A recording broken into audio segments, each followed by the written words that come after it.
Sheila, Yasmin, Marikar.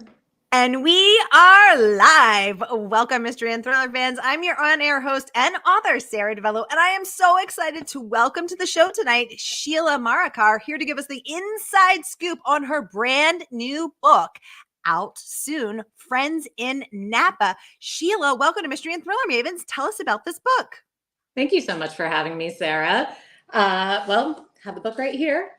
The hard copies that are just coming off the printer now. This book is about a group of friends from college that reunite for a weekend in wine country that's supposed to be all lovely glasses of wine and rolling vineyards and good times and reminiscing. And some of that happens, but one of them also ends up dead. And you have to read all the way through to find out why, who it was, and what's going to happen afterwards. Oh my gosh. Well, we have so much to talk about, and I can't wait to get into every delicious detail. But first, I'm just going to welcome everybody. So we are streaming live to 6 different destinations across Facebook and YouTube. So welcome, mystery and thriller loving friends. No matter where you're watching from, you're in the right place. This is the right time. It is Mystery Monday, and because Mondays can be murder, we're going to make it a little less painful and get your week off to a killer start. So if you've been here before, you know the drill. Welcome back. And if you're new, welcome, friends. We're so happy you're here. Here's the drill. Every Monday, I give you my hand-picked featured authors, and you get to ask them anything. So ask Sheila about these murderous intentions, these simmering jealousies, these old rivalries, loves lost, friendships tainted, all the good things. We've got a lot to talk about, plus a review from Mindy Kaling. OMG, we got a lot to talk about. So get those questions going in the comments. Robin joining us from Facebook saying, hello, Sara and Sheila. Hi, Robin. Hi, Robin. Welcome. Renee joining us saying, hi, Sara and Sheila from beautiful Southeast Florida. Ooh, hi, Renee. Sounds warm. I know that sounds warm and nice. Randy's joining us from YouTube. He says, greetings, Sara and Sheila from Indiana. Hi, Randy. Hi, Randy. Julie joining us from Facebook saying, congratulations on being a Prime First Reads. Oh, thank you, Julie. Yeah, that has been really exciting. What a way to get to meet new readers who may not have known about me before. And I'm really excited about it. Yay! And you were picked by Mindy Kaling herself, Queen Mindy, for Mindy's book studio. And let's see what Queen Mindy had to say about the book. She raves, smart and wildly entertaining. This book is like drinking a glass of wine with an endlessly witty and scandalous friend. Sounds like my kind of glass of wine. So, Sheila, tell us what it was like to get picked by Mindy Kaling.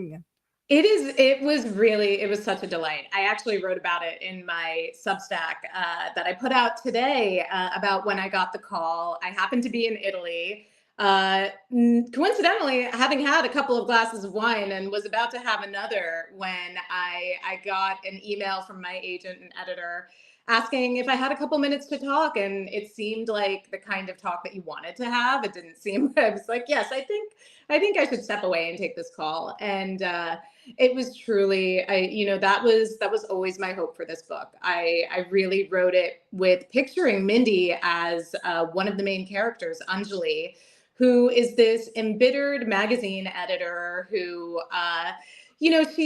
nothing's going quite right in her personal or professional life. And she ends up in Napa intending to have a weekend of reconnection with her husband and her friends. And it turns into something else entirely. But she ends up having a really big role in the story. And in my head, as I was writing, I was just picturing Mindy like she could be this person. She has the energy of this person in a great way. And so to get that news, it was delightful. So I am very curious if you identify with one of the characters more. I identify most with Anjali. And so I'm so interested that you pictured her played by Mindy. I love that because she's so relatable. She's a girl from the wrong side of the tracks, the dirty jurors. I'm a Philly girl. So obviously got to represent. Who do you identify with the most? I definitely do identify with all of them since they're all figments of my imagination that are also inspired by people that I've met in real life, and as any author does, you take inspiration from the things around you. But I've definitely got some of Anjali in me. I've got some of Rachel in me for sure. Definitely V. V has actually been a bit of a sleeper hit of a character among friends that I've talked to who have read it, who have said that they really resonated with her. And I love her, but I didn't picture her having the same kind of pull as, say, Anjali. And as for the men, what a group of guys these are. They've all got qualities in them that certainly I have, that men in my life have. But yeah, I would say if I had to pick, I mean, let's say I'm like equal parts V, Anjali, Rachel. Okay, equal parts V, Anjali, Rachel. Rachel, the man stealing frenemy. I'm making a mental note about you, Sheila. I'm gonna write that down right now. Oh my goodness. We may not have enough time. Indeed, indeed. Oh my gosh. Renee is saying, what a wonderful review from Mindy. Congratulations. Yes, that rave review. Comparing it to the witty, scandalous wine with friends. John joining us from Northeast Ohio. Hi, John. Welcome to the conversation. Hey, John. Renee wants to know, what were you doing in Italy? Good question. What were you? What was I doing in Italy? It is a great question. And funnily enough, I was on a trip that was not all that unlike Friends in Napa, except no one ended up dead, thankfully. We all came back alive, but I was out there with a group of 16 friends. It was a milestone birthday for my husband, as well as another friend that we went to college with whom we're very close. So the two of them were celebrating their birthdays. The rest of us wanted to go along for this ride and friendship reunion catch up. So I was there with 16 other people, and we spent 4 to 5 days together in Puglia, in the southern part of Italy, doing all the things you do in Italy in the summer. Jumping in the pool, jumping in the water, delicious pasta meals, drinking maybe a little bit too much every night. It was such a great time, and I can't think of a better place to have received that news. That is a perfect place to have received that news, indeed. And good idea to write a book about wine so that you can, just keep doing that research. You should just, next you should write a book about fabulous food in Italy and beautiful resorts in Bora Bora. I love that idea. Yeah. I love that idea. I know we're on the same page. I know. Every bottle of wine from here on out is going to be a write-off. I think it should be. Sharon Bishop joining us from YouTube. Hi, Sharon. So this is such a fun thing. Is Sharon, I think you've been with us in the Mavens community for 4 years. We're celebrating our 4-year anniversary, by the way, you guys. It is March 2024. This is officially our 4-year anniversary this very week. And Sharon, I think you've been here the whole time. And I just got to meet Sharon on Friday when I hosted Lisa Unger's book launch. And Sharon came to meet us. And it was so cool to meet in person. Special. How special. And happy anniversary. I feel honored to be on in this company and your guest for such your own milestone occasion. Oh, thank you so much, Sheila. Well, we are so thrilled to have you. I have been so excited about this book since the moment it got on my radar. I love funny books. I love sort of really sassy undercutting books. I love books that get into into friendships and the cracks in relationships and all of those things that make us so human. So this book was an auto read for me. So I'm so excited to host you and to chat with you about this. Sharon's joining us from Minnesota. Hi, Sharon. Welcome. Hi, Sharon. Yay, Sharon. We have two. Yay, we have Sharon C. Sharon C. Cool. Sharon C. is saying happy anniversary. Happy anniversary. Okay, let's get into the details. When will your book be released? It will be available everywhere on April 1st. And if you are a Amazon Prime member, you can actually download the digital version right now for free to read on Kindle or iPad. You just have to sign up for the Amazon First Reads newsletter, and they'll send you a link and you can make your pick. And for all of us who love paper books, me, you can pre-order right now. I'm a girl who likes to hold a real book. I like to stick my nose in the spine, from our favorite woman-owned independent bookstore. And here it is, Murder by the Book. So click and pre-order your copy of Friends in Napa. Renee says, April 1st. Is that a joke? I know. When I found that out, I was like, wait a minute, really? April Fool's Day? But it is not a joke. This is not a drill. This lovely, it looks perfect on any coffee table or nightstand. It drops on April 1st. Yay, not a drill. Okay. So Sheila, tell us, having written a book that takes place in Napa, what is your wine of choice? We gotta know. Ooh, it depends on the day and the time and the situation. But I will say right now, we just had daylight savings time. I'm in Los Angeles where it's getting a little bit warmer. I'm thinking about a Lambrusco. It's, Ooh. yeah, it's from the Emilia Romagna region of Italy. And I apologize if I'm pronouncing that wrong. My Italian is not very good. But yeah, it's a lovely dry red wine, which you don't often find. And especially on a hot summer day, like any of those days I spent in Italy, it really just hits the spot. It's crisp, refreshing. It's got the bubbles, so you have a little like fizz and fun. Yeah, that's what I'm thinking about right now. On a day-to-day basis, though, I'm probably a Pinot Noir. Ooh, yum. Well, I am here for this wine talk, and I'm here for the fizz and the fun on the page, in the glass, and in this conversation. Sheila, I forget who said it, but someone said, write drunk, edit sober. Do you enjoy a glass of wine while you're writing? No, I don't. I would not write very well if I drank while I was writing. I think for one, I would start to get tired, and yeah, no, it's got to be for me. It's a treat after the writing has been done. This is not to say that I haven't had a glass of something in me while writing before, but no, for the most part, it's coffee, it's water, it's the non-alcoholic beverages that are fueling me. Although, maybe for my next project, let's see if we'll try it out and see what happens.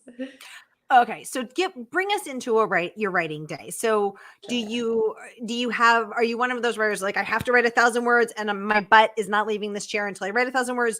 Are you one of those people that says, no, I'm not going to make this a miserable, scourge through through suffering. I'm going to write when I feel inspired. Is it about word count? Is it about chapter?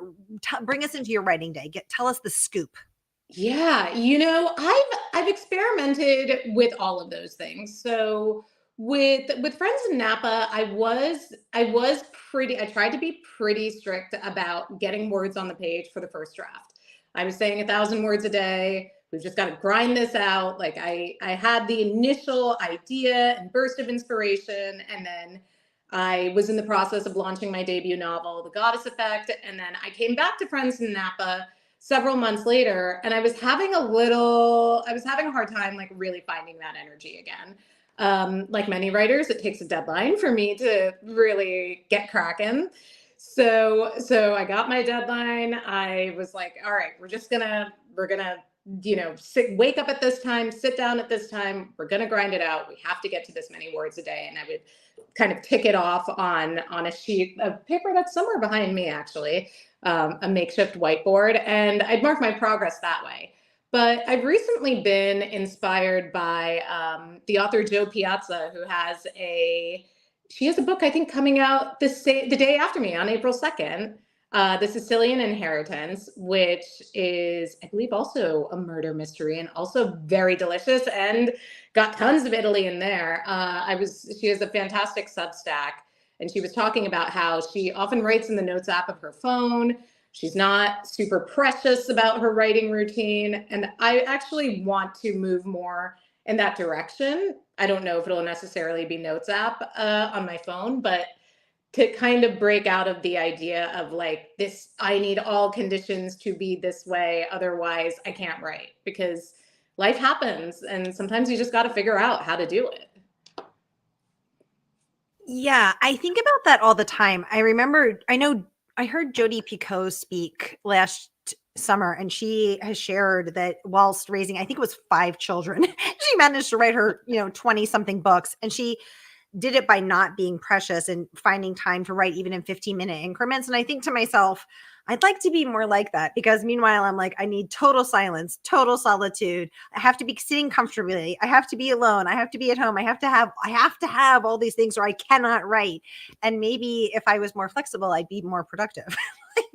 Jessie Q. Sutano, I hope I'm pronouncing her name correctly. She's the author of Dial A for Aunties, and she recently did a thing on Instagram that was write a book with me in 5 weeks. 5 weeks, yes. Did you see this too? Yes.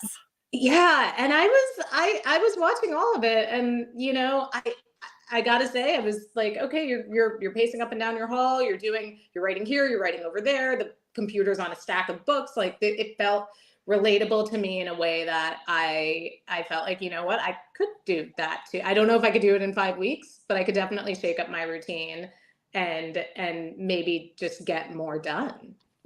Yeah, I had Jessie on when Vera Wong's Unsolicited Advice to Murderers came out, which I absolutely loved. It was so charming, so funny, so heartwarming. It was just the balm my heart needed at that particular moment last year. And we talked a lot about that, because I said to her, Jessie, how are you putting out 3 or 4 books a year? And meanwhile, it took me 10 years to write my one book. Like, teach me your ways, magic woman. And we talked a lot about how she's like, how she does that, and how she she's like also trying to struggle with driving herself a little too hard. So it's interesting, all of these things that we wrestle with. I know there's a balance, and the funny and sometimes frustrating part is that it always changes. It's like what worked for me when I was writing The Goddess Effect does not necessarily work for me now. With The Goddess Effect, I was getting up at like 5:30 in the morning, and I was turning off my phone and shutting off my internet and like doing all these like you can't distract yourself, Sheila. You just have to sit here and do this thing. And with Friends in Napa, I was not that extreme. So I am myself curious to see how it all evolves. Do you think it's because it's a different book, or you're at a different time in your life? I think a different time in my life. And I think also having had that first book under my belt, I had a different level of confidence about being able to get it done. Which can be that's a huge thing. There's so much second guessing that goes on in any author or writer's head. And if you can have a little bit of assurance that someone does want to read this, there is an audience, sometimes it's easier to get those words on the page. Ooh, I love that. Oh, we have a mystery user in the audience, very on brand, saying, happy anniversary, Mystery and Thriller Mavens. Happy anniversary. Thank you for being here and part of the community. Sharon is saying, well, you got an easy pub day to remember. Absolutely. That's right. Can't forget April Fool's Day. I've got to come up with, I haven't come up with any like kind of punny. Oh my God. Do you have one? I feel like you should. No, I mean, I feel like you should jump out of a cake in the shape of a wine bottle. I could do that. I'm trying to figure out who would bake this cake, but yeah. Do the knife and the knife and the champagne trick. Oh, the savoring. Yeah, do that. That would be amazing. And, yes, and then someone will video it, and then we all sing. I might have to hire a professional for that, or else this will be a whole different conversation. Like the author who savored off her thumb. Oh my God, who savored off her writing thumb. Yeah, we don't need that. Renee's wondering if you can spell your favorite wine. It was Lambrusco. Is that with an Lambr? That's right. Okay, perfect. Renee, here is that spelling for you, my love. That is actually, I have a very dear friend who's Sicilian, who was a wine dealer for 20 years in New York, and that's her favorite wine as well. She's the one who introduced me to the wonders of the Lambrusca. I know it doesn't get enough love, you know. It's obviously very popular in certain parts of Italy, but over here we think prosecco and champagne for bubbles, and then of course there's some very bubbly or very sweet carbonated wines here too. But Lambrusco, I don't know. Maybe this will be the summer of Lambrusco. I'd love to make it happen. This is the summer of the Lambrusco. Melissa Watson joining us from Australia saying, hello there, Sarah and Sheila. Hello, Melissa. Renee says, your husband cannot disturb you. That should be the rule for writing. Absolutely. Tell him that. We're still thinking about the 5 weeks that Jesse Q. Sutanto did. I know Sharon saying that sounds like, she said, I'm not a writer, but that sounds crazy. I think we're all in awe of Jesse Q. Sutanto writing, like 4 books a year. 100%. I'm told. And she has a life. Like she has, I think, 2 daughters and she and her husband they go out to dinners and she has friends and it's not, she's not just like glued to her computer. I find it really impressive. Yeah. I don't know. She lives in Indonesia. She flew over for Thriller Fest in June. We hung out in person. She's an awesome person and not just like glued to her computer. Like she's actually out and about and fabulously fashionable. It's amazing. I don't know who this person is. I think she's probably not a real human. She's like a robot. She has powers that we don't. So did you feel more pressure writing this book, your second book, after The Goddess Effect? Yes and no. In some ways, I was able to have more fun with it because it didn't feel like, The Goddess Effect is fictional, but of course, like many first novels, there was a good amount of me in it. With this book, it felt like, okay, pressure's off a little bit. Like I've already got something out there that really speaks to my experience and my life up until this point. I can create characters that I would want to hang out with or that I would love to hate. At the same time, there's also, I had very nice things said about The Goddess Effect, and you don't want to have a sophomore slump and you would like to continue to entertain people and want them to buy your book. So I definitely, wanted to put something out there that would kind of keep building on the success of The Goddess Effect and be worthy of the attention. How do you feel now heading into your third book? Well, we are, there's not a ton I can say about it right now, but I feel good. I feel like ready to start something new. I've got the wheels are turning. We're going to figure out exactly what that is, but I'm excited. There's nothing like kind of being at the beginning of a new project. I say this as I'm not hardcore writing anything right now. I'm sure once I get into it, I'll be tearing out my hair and wishing that I was not at the beginning of anything. I feel like I like the beginning. It feels like it's like that feeling of January 1st where you're just looking out at a whole brand new year and you're like, I have all the time and all the possibilities versus November. You're like, oh my God, I have 45 days and I haven't done my goals. So it's like, I kind of like that new year, new book feeling. It's true. There is something very refreshing about no pun intended, turning a new page, and the fact that you can do whatever you want now. You're not wedded to any of the other characters unless you're writing a sequel. You're able to just kind of invent a new world, and once the world is created and holes are in it, sometimes that's the annoying part, like figuring out how do we get from like point A to B to C, all of that. It's a process, and you have to love the process because that's what we have. Exactly. Randy says he's team sangria. Whoa, I love me some sangria, red and white. I swing both ways. Ooh, Sharon wants to know, do you have a favorite character or scene in this book? Tell us. So hard to pick a favorite, but the one that's coming to mind is when they get to a winery called Peninsula. And Peninsula it looks a little bit like one of my favorite wineries up in Napa. And writing that scene and the way that it's supposed to almost overwhelm a first time visitor with, wow, this place is so fantastic. That was really fun. That was real. It was like, I really tried to do it in a way. I was looking through pictures. I was like kind of conjuring up my own memories of having been there multiple times. Like, how would a first time visitor to this place? How did I feel when I first came to one of the places that inspired it?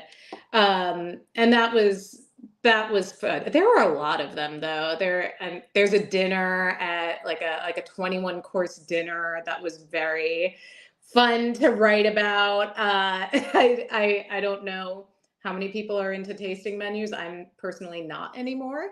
But I don't know that I can spend that much time like sitting and eating.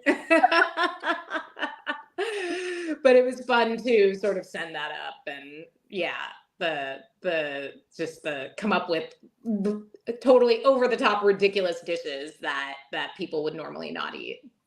That is so fun. And I love to eat. So that is a scene that worked well for me too. Let's talk about some praise besides Mindy Kaling. I'm going to pull this up so we can all read it. This is from Kate Myers, and I'm going to pop it back down so it's not over our faces. Kate says, this book is a perfect dose of suspense and deliciously complex friendships. Come for the mystery and friend drama. Stay for the unbelievable lifestyle details. Marikar knows the best of the best from her years of writing about luxury travel, and it sparkles on every page. You'll be packing your bags for Napa, the vineyards, the food, the fashion. Every chapter is a dreamy escape with a dark edge. It's a Liane Moriarty set in gorgeous wine country. Congratulations on that rave review from Kate Myers, author of Excavations. I was going to say I owe Kate several bottles of wine, probably several cases of wine, for saying such wonderful things about me. Were you channeling Liane Moriarty when you wrote this? Were you like, yes, that is my vision? Or were you kind of surprised, like, oh, I didn't actually see that, but now I do?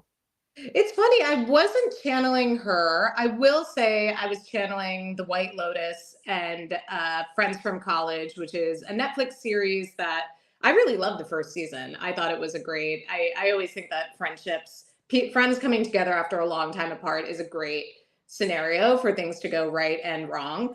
So those were kind of my two touchstones, but who wouldn't be thrilled to hear that? Yeah, they're have something in common with the author of Big Little Lies and Nine Perfect Strangers. Sure. Exactly. Thrilled. Oh, wait, we have a question about that 21 course dinner. Did you actually have a 21 course dinner? I couldn't sit still for that long, Renee says.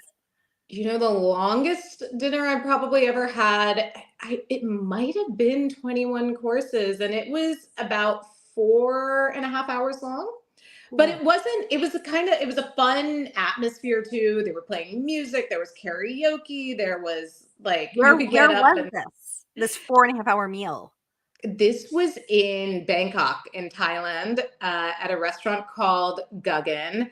And and the chef himself makes a cameo in Friends in Napa because his style of cooking, and I'm lucky enough to call him a friend as well, but he's really one of these like rock star chefs that going to dinner at his restaurant is like going to see your favorite rock band. Like you're in for a show. There, like I said, there's going to be music, there's going to be lots of wine and cocktails, and he's going to interact with you. I think there were maybe like 20 of us in the room. So yeah, everyone got to kind of know each other, and that was a really fun 21 course meal. But I've had maybe not that many courses. I've had some where I have felt like, oh, I want to get up and leave right now. Oh my God. I love to eat. I will sit all night long if you keep bringing me food. Just come on, keep it coming. I love to cook and I love to eat. So that sounds amazing. Sheila, let's look at this fabulous review from Avery Carpenter Forey. She's I'm going to pop it up here so we can all read it together. She is the author of Social Engagement, saying Friends in Napa hits like a first sip of a good bottle, refreshing and juicy, impossible to put down, a sharply observed escape about relationships gone sour and the delicious exploits of the uber rich. Sheila Yasmin Marikar is a massive talent with heavy pours of wit and hilarity. I love how Avery seamlessly made that like a wine review, but made it about the book. This is the most clever review I think I've ever seen. She is an artist with her words. I know she can come up with stuff that it would just never even occur to me. But she really, I am so thankful to her for that. But yeah, and her book Social Engagements is an absolute delight. If you're looking for a satire of millennial wedding culture plus some suspense plus some like mystery, it's such a good one. But that, yeah, I mean, I need to send champagne to everyone for saying such nice things about me. Well, I want to talk about what she honed in on about the friendships. What do you want people to leave your book with? Thoughts about old friends and long-term friendships and how we change and evolve and how some friendships don't fit anymore and how some are everlasting. What do you want us to leave with? That's a great question. It's, I think that what I want readers to leave with is the notion that it's okay for friendships to evolve and it's okay to feel differently about the person that you called your best friend at 21 than you do maybe a decade, 2 decades, however many years later. It's just a natural part of life, I think. And it doesn't mean that the memories that you made with them aren't as important and sort of deep as they ever were. But it does mean that you kind of have to, for a true friend, you have to give people space and room to grow out of a box that you may have subconsciously put them into when you met them. I am lucky enough to be very good friends with several of my friends from college still.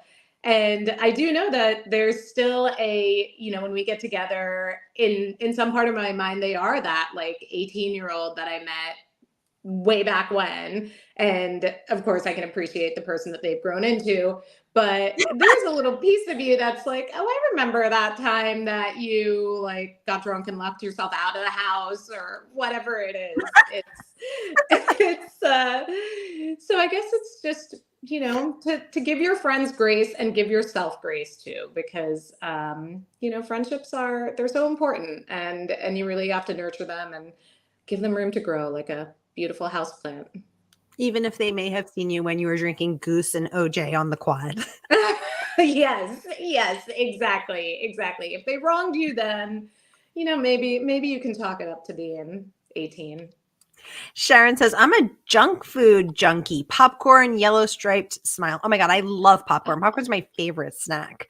Sharon says she has Amazon first read, so she is picking this one for sure. Yes, Sharon, let us know what you think over in Mystery of Thrill Mavericks, where we spill all the tea. Renee says, I am putting Friends in Napa on my TBR, my to be read. Well, on that note, y'all, the book is available for pre-order now. So here is that link. Whether you're watching from Facebook or YouTube, click and pre-order now. Get this book on your TBR. It drops April 1st, and Sheila is coming on here to give us Mavens the exclusive sneak peek and take all of your most pressing questions. Sheila, thank you so much for coming in and chatting with us. We cannot wait to read this. Renee saying, I am still great friends with a friend from her 6th and 7th grade. Our lives took different turns, but we're still close. Padma saying, good interview. Thanks to the host and nice to hear Sheila as the evening is setting here in New Jersey. Hey, Jersey in the house. Hi, Mom. Oh my gosh, is that your mom? Hi, Padma. Hi. So Padma means lotus. So I love, that's one of my favorite names. Renee sending us all the love. Thank you, Sarah and Sheila. All right, y'all, that is a wrap. I'll be back at the top of the hour with Dervla McTiernan, #1 internationally bestselling author, live from Australia. Go get yourself some popcorn, some wine, and I'll see you back here then. Thank you so much, Sarah. Thank you, Sheila.